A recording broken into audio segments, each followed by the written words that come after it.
पूर्णिया से निर्दलीय सांसद पप्पू यादव को संसद परिसर में साधु का भेष धारण करना काफी महंगा पड़ गया। पहले तो संत समाज का गुस्सा झेला, फिर वाराणसी में एफआईआर और अब दिल्ली आवास पर प्रेस कॉन्फ्रेंस के दौरान हमला। जी हां, यूपी से आए दो सनातनियों ने पप्पू यादव पर चप्पल फेंकी और उनका विरोध जताया, लेकिन हमलावर चाकू साथ नहीं लाए थे।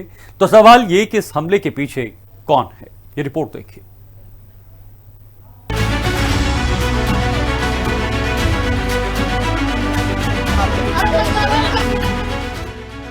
पूर्णिया से निर्दलीय सांसद पप्पू यादव के दिल्ली स्थित घर पर हुई प्रेस कॉन्फ्रेंस में चप्पल फेंकने और हंगामे के मामले में अब दोनों पक्षों का बड़ा बयान सामने आया है।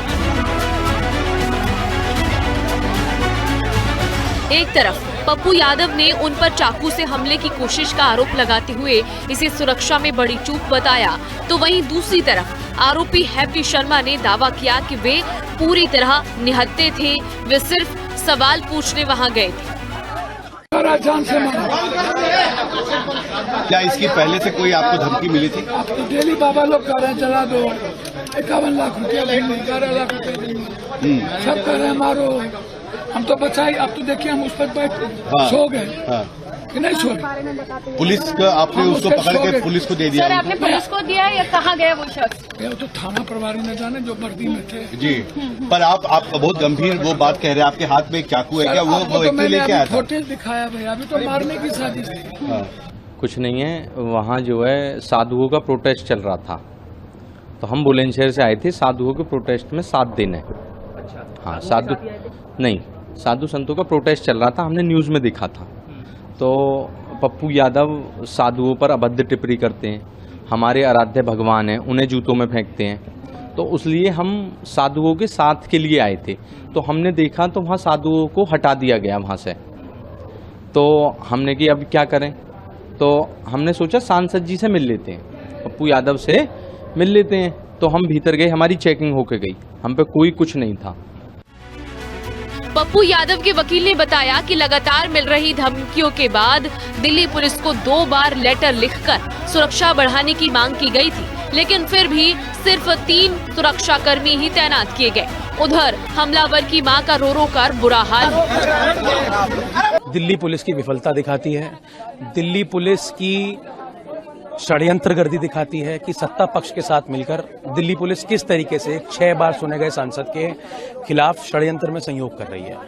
अब विफलता कहें, संयोग कहें, क्या कह सकते हैं। आप लोग मीडियाकर्मी यहाँ मौजूद थे।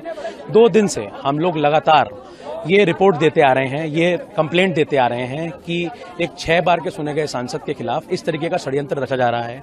उनके खिलाफ 51 लाख रुपए सर काटने वाले के लिए ट्विटर पे ट्वीट पब्लिकली पोस्ट किया जा रहा है। साधु संत उनकी वाइफ के घर के बाहर पहुंच रहे हैं।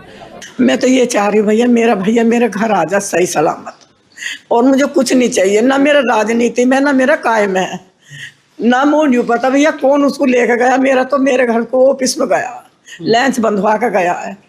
उसको आरोप लगाया जा रहा था उनको पप्पू यादव को चप्पल फेंकी है, चाकू से हमला किया, चक्कू धर रखा है, इतना बड़ा चक्कू रखे हमारे घर में, चक्कू घर में खींच के ले गए, चक्कू धर रखा नहीं, चक्कू से गोदने के लिए आए।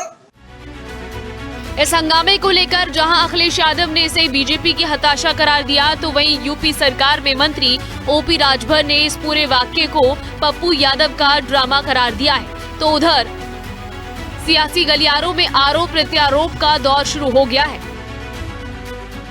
झूठ बोल रहे हैं, सब ड्रामा पार्टी है, सपा है, कांग्रेस है, पप्पू एंड कंपनी है, ये सब लोग ड्रामा पार्टी है, ड्रामा करते हैं सब। नहीं, किसी ने भी चप्पल फेंका हो किसी पर, यह उचित नहीं है। चप्पल फेंकना जनतंत्र में कहीं से उसकी इजाजत नहीं है। पप्पू यादव जी खुद ही जिस तरह से कर रहे हैं वह भी बिल्कुल आपत्तिजनक है, उनको नहीं वैसा करना चाहिए। किसी ने गुस्सा में ऐसा किया होगा चप्पल फेंकने का काम। लेकिन शायद पप्पू यादव को सोचना चाहिए कि लोगों का ये रिएक्शन और ये भड़ास क्यों है।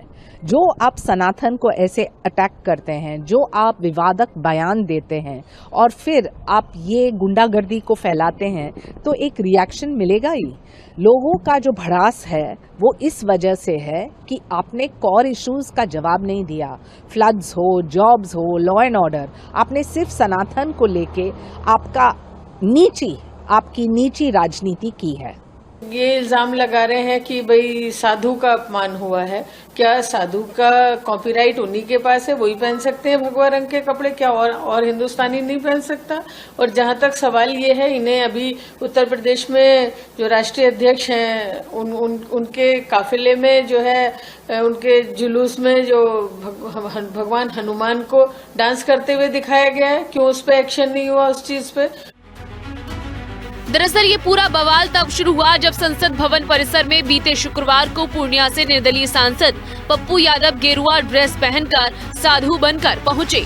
उन्होंने संसद के मुख्य द्वार पर विरोध प्रदर्शन किया। उन्होंने अयोध्या चंदा चोरी मामले में नाटक प्रस्तुत किया, जिसमें कांग्रेस सांसद राहुल गांधी समेत कई लोग सांकेतिक दान करते नजर आए।